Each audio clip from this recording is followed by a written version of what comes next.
Hola de nuevo, mi nombre es Jonathan Daniel Sataré Molina, soy alumno de la carrera de Ingeniería Electrónica en el Tecnológico Nacional de México. Y bueno, en este video les voy a mostrar un ejercicio sobre generadores de corriente directa.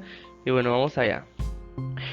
Bueno, pues aquí en el enunciado nos dice tenemos un generador de corriente directa con excitación Shunt o derivación que tiene una resistencia de armadura de 0.02 ohms y este generador de corriente directa pues está a 600 revoluciones por minuto.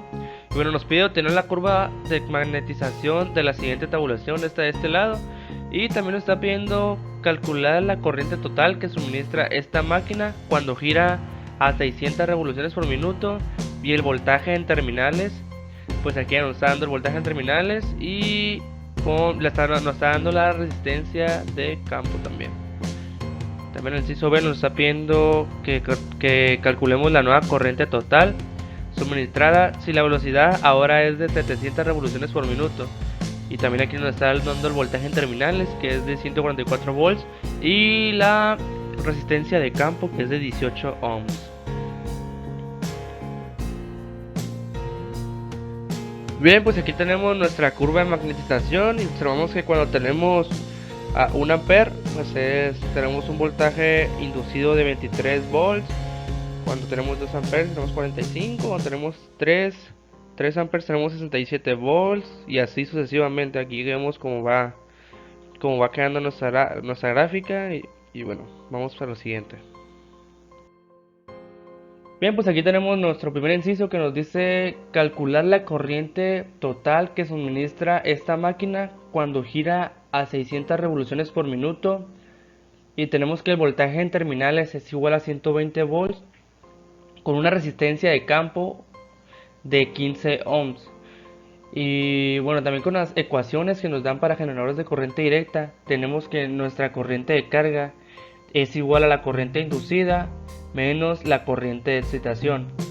Y la corriente de excitación es igual al voltaje en terminales sobre la resistencia de campo. Y el voltaje en terminales es igual a al voltaje inducido menos el producto de la corriente inducida por la resistencia inducida. Y bueno, pues primero que nada vamos a,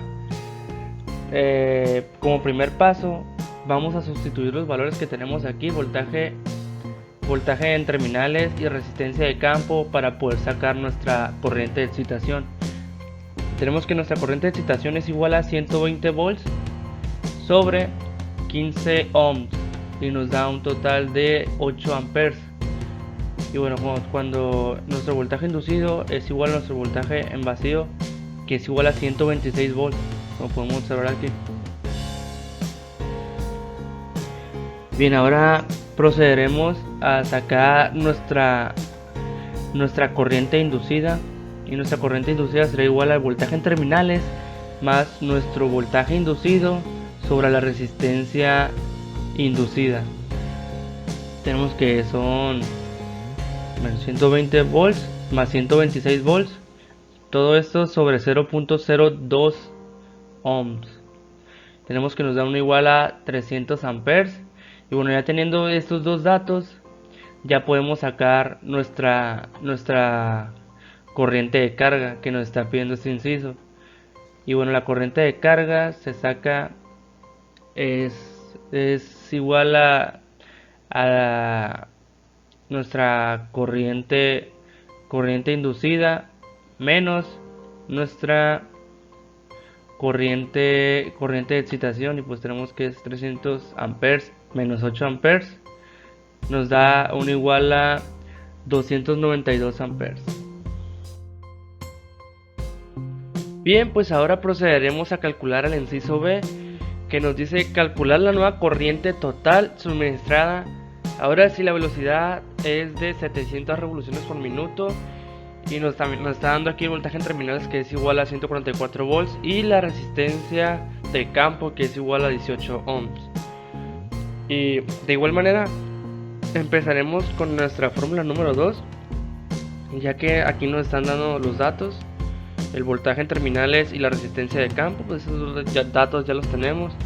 Pero nos quedarían que la corriente de excitación es igual a 144 volts sobre 18 ohms, nos queda un total de 8 amperes.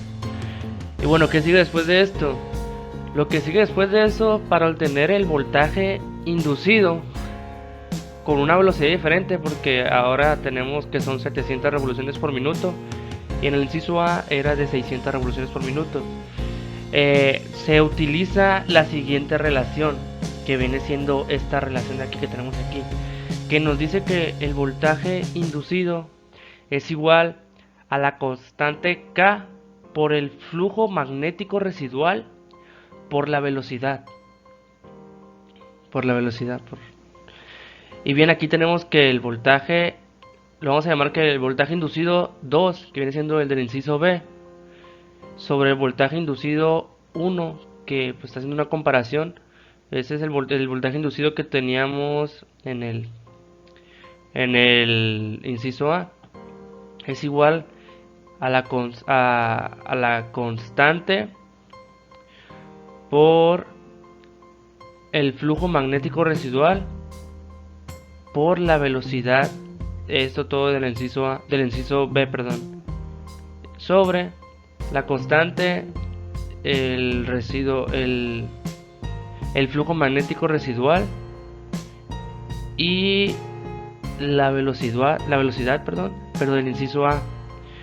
Y bueno, aquí tenemos que nuestras constantes son las mismas y se eliminan, y ahora tenemos que es nada más el flujo magnético residual del inciso 2 por la velocidad del inciso 2 sobre el flujo magnético residual 1 por la velocidad 1.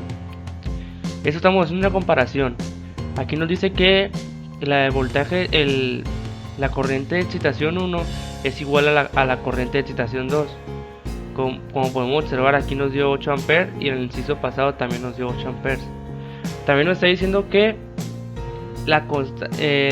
el flujo magnético residual es igual al flujo magnético residual de nuestro inciso 2.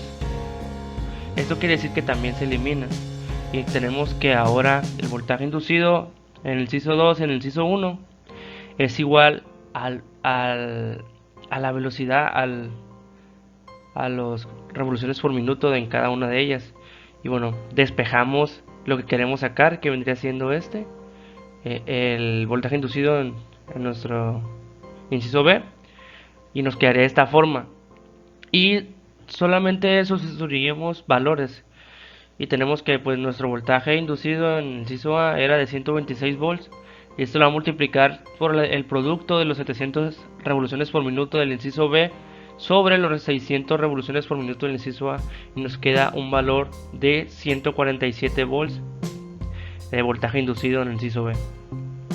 Bien, ahora con estos datos que ya tenemos, procederemos a utilizar nuestra fórmula número 3, y aquí vamos a sacar nuestra corriente inducida, que vamos a utilizar despejar esta fórmula. Nos quedaría de esta forma. Queda que nuestra corriente inducida es igual al menos el voltaje en terminales más el voltaje inducido sobre la resistencia de armadura o la resistencia inducida. Ya sustituimos valores. La resistencia inducida es la misma del inciso pasado, es 0.02 ohms. Bueno, tenemos que quedarían menos 144 volts más 147 volts del voltaje inducido sobre 0.02 ohms. Eso nos da un valor de 150 amperes. Y ahora lo que nos está pidiendo este inciso es calcular la corriente total, que vendría siendo la corriente de carga. Y la corriente de carga se saca restando la corriente inducida menos la corriente de excitación. La tenemos de este lado. Tenemos aquí la corriente, que es la corriente de excitación, que nos dio 150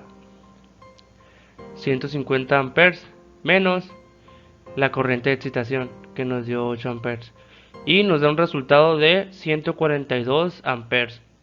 Y bueno, eso sería todo de mi parte, espero les haya gustado el video y nos vemos hasta la próxima.